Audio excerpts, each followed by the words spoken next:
Pada kesempatan kali ini, saya akan mencoba membahas secara ringkas proses penyerapan unsur hara yang ada di dalam tanah, baik itu unsur hara makro ataupun unsur hara mikro oleh akar tanaman.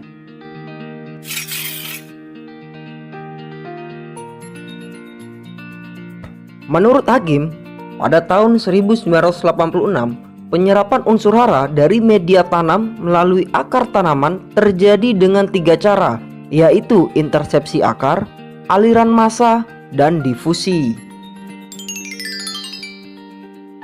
Yang pertama, intersepsi akar. Mekanisme yang terjadi pada intersepsi akar adalah pergerakan akar tanaman yang memperpendek jarak antara tanaman dengan keberadaan unsur hara. Peristiwa ini terjadi karena akar tanaman tumbuh dan memanjang sehingga memperluas jangkauan akar tersebut. Perpanjangan akar tersebut menjadikan permukaan akar lebih mendekati posisi keberadaan unsur hara, baik unsur hara yang ada di dalam larutan tanah, permukaan koloid liat, maupun permukaan koloid organik. Yang kedua, aliran massa. Mekanisme aliran massa adalah gerakan unsur hara di dalam tanah menuju ke permukaan akar bersama-sama dengan gerakan massa air. Selama proses transpirasi tanaman berlangsung, terjadi juga proses penyerapan air oleh akar tanaman. Terserapnya air karena adanya perbedaan potensial air yang disebabkan oleh proses transpirasi tersebut. Nilai potensial air di dalam tanah lebih rendah dibandingkan dengan permukaan bulu akar, sehingga air tanah masuk ke dalam jaringan akar. Pergerakan massa air ke akar tanaman akibat langsung dari serapan massa air oleh akar tanaman, terikut juga unsur hara yang terkandung di dalam air tersebut. Yang ketiga, difusi. Difusi terjadi karena konsentrasi unsur hara pada permukaan akar tanaman lebih rendah dibandingkan dengan konsentrasi hara pada larutan tanah, pada permukaan koloid liat, serta pada permukaan koloid organik. Kondisi ini terjadi karena sebagian besar unsur hara tersebut telah diserap oleh akar tanaman. Tingginya konsentrasi unsur hara pada ketiga posisi tersebut menyebabkan terjadinya peristiwa difusi dari unsur hara berkonsentrasi tinggi ke posisi permukaan akar tanaman. Evapotranspirasi merupakan gabungan dari evaporasi dan transpirasi. Evaporasi atau dikenal dengan penguapan merupakan proses perubahan air menjadi uap air atau gas pada permukaan bumi seperti tanah, sungai, danau, dan kolam akibat pengaruh sinar matahari. Sedangkan transpirasi merupakan proses pengeluaran air oleh tumbuhan dalam bentuk uap air atau gas ke atmosfer akibat proses fotosintesis. Secara alami, evaporasi terjadi karena adanya pergerakan molekul-molekul air yang mengakibatkan air memiliki energi yang cukup untuk berubah menjadi gas. Sedangkan transpirasi terjadi pada saat tumbuhan membuka stomatanya untuk mengambil karbon dioksida dari udara untuk berfotosintesis. Evapotranspirasi dipengaruhi oleh dua faktor utama, yaitu faktor lingkungan dan faktor tanaman. Faktor lingkungan yang mempengaruhi evapotranspirasi antara lain cahaya matahari, kelembapan udara, suhu udara, tekanan udara, dan kecepatan angin. Sedangkan faktor tanaman yang mempengaruhi evapotranspirasi antara lain umur tanaman, jenis tanaman, dan kondisi tanaman. Ada jenis 4 evapotranspirasi, yaitu yang pertama evapotranspirasi referensi atau standar, yaitu evapotranspirasi yang terjadi pada suatu permukaan lahan yang ditutupi oleh rumput setinggi 8-10 cm pada kondisi air yang terbatas. Yang kedua, evapotranspirasi potensial, yaitu evapotranspirasi yang terjadi pada saat jumlah air yang tersedia melimpah dan tanaman dalam kondisi sehat. Yang ketiga, evapotranspirasi tanaman, yaitu evapotranspirasi yang terjadi pada saat air yang tersedia optimal dan tanaman dalam kondisi sehat sehingga produksi tanaman dapat optimal. Dan yang keempat adalah evapotranspirasi aktual, yaitu evapotranspirasi yang terjadi pada saat jumlah air yang tersedia terbatas. Evapotranspirasi dapat diestimasi menggunakan 3 metode. Yang pertama, metode pengukuran yang dapat dilakukan menggunakan panci evaporasi dan lisimeter. Yang kedua, analisis data iklim yang dapat dilakukan menggunakan metode pinmentoid dan metode radiasi. Dan yang ketiga adalah analisis data penginderaan jauh atau citra satelit yang dapat dilakukan menggunakan metode neraca energi. siklus biogeokimia. Siklus atau daur biogeokimia ini merupakan perpindahan unsur-unsur kimia melalui makhluk hidup dan juga lingkungannya atau abiotik seperti tanah dan juga air. Di dalam daur biogeokimia ini dikenal ada 2 macam daur, di antaranya daur edafik dan juga daur atmosferik. Nah, daur dari edafik ini merupakan daur yang unsur kimianya itu tidak pernah membentuk suatu gas di udara. Adapun daur osmoferik, ini adalah daur yang unsur kimianya itu mengalami fase perbentukan gas di udara. Nah, daur biogeokimia ini itu berfungsi untuk mengatur keseimbangan ekosistem. Artinya keseimbangan ekosistem itu tergantung pada pengulangan yang terjadi secara berputar pada unsur-unsur kimia tertentu. Nah, unsur-unsur kimia yang dapat mengalami daur biogeokimia ini meliputi karbon, nitrogen, oksigen, sulfur, dan fosfor. Nah, kita akan bahas satu persatu dari daur biogeokimia ini. Kita mulai dari daur karbon dan juga oksigen. Karbon ini merupakan senyawa yang sangat penting bagi organisme. Semua senyawa organik yang menyusun tubuh makhluk hidup pasti mengandung karbon. Karbon ini bergabung dengan hidrogen dan juga oksigen dalam molekul-molekul karbonat, lemak, dan juga protein. Di alam, karbon paling banyak terdapat di udara dalam bentuk senyawa karbon dioksida.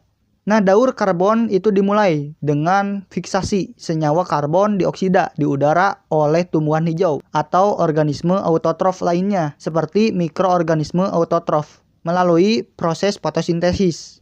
Nah, melalui proses ini senyawa karbon dioksida akan diubah, salah satunya menjadi oksigen yang akan dilepas ke udara. Nah, oksigen ini akan dibutuhkan oleh hewan dan juga manusia untuk kebutuhan proses respirasi. Dalam proses respirasi ini, manusia dan hewan akan menghirup oksigen, serta akan melepaskan karbon dioksida ke udara sebagai zat sisa hasil dari metabolisme tubuhnya. Nah, karbon dioksida ini akan dibutuhkan kembali oleh organisme autotrof sebagai bahan untuk proses fotosintesisnya. Nah, ini disebut dengan daur oksigen dan juga karbon. Selain dari manusia dan hewan, karbon juga bisa dihasilkan dari organisme yang telah mati, seperti tumbuhan dan hewan yang telah mati, yang dimana seiring berjalannya waktu akan diubah menjadi bahan bakar, seperti batu bara dan juga minyak bumi. Nah, bahan bakar ini akan digunakan untuk aktivitas manusia, seperti kegiatan pabrik dan kendaraan, yang menghasilkan karbon dioksida ke udara.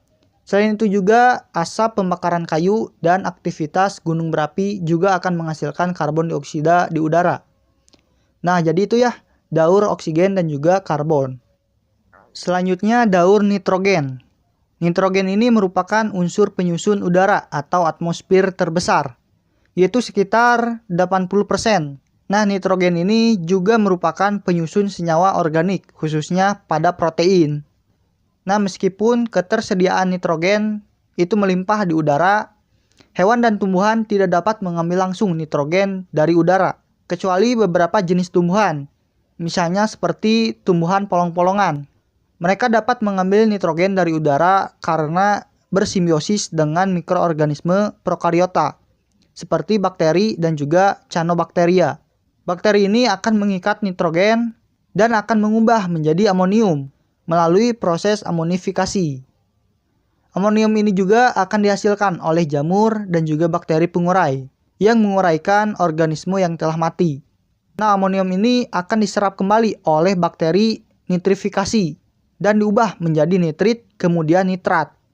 Nitrat ini akan direduksi oleh bakteri komosintesi denitrifikasi menjadi gas nitrogen dan dilepas ke udara kembali. Paham ya? Selanjutnya adalah daur sulfur. Seperti halnya nitrogen, sulfur atau belerang itu merupakan salah satu penyusun protein. Di alam, belerang itu terkadang ada di dalam tanah dalam bentuk mineral tanah, atau terdapat di udara dalam bentuk gas sulfur dioksida. Gas sulfur dioksida ini yang ada di udara terutama itu berasal dari gunung berapi dan pembakaran bahan bakar fosil. Di udara, sulfur dioksida itu bereaksi dengan oksigen dan juga air, membentuk asam sulfat, yang kemudian akan jatuh ke tanah, sungai, serta lautan dalam bentuk ion sulfat, bersamaan dengan air hujan. Selanjutnya, ion-ion sulfat yang ada dalam tanah itu diserap oleh tumbuhan, dan digunakan untuk menyintesis protein. Kemudian unsur sulfur ini akan berpindah ke tubuh hewan dan juga manusia melalui rantai makanan atau proses memakan dan juga dimakan. Nah, ketika tumbuhan, hewan, dan manusia mati, maka bakteri anaerob yang ada di tanah itu akan mereduksi ion-ion sulfat dan melepas gas hidrogen sulfida yang berbau busuk serta beracun ke udara.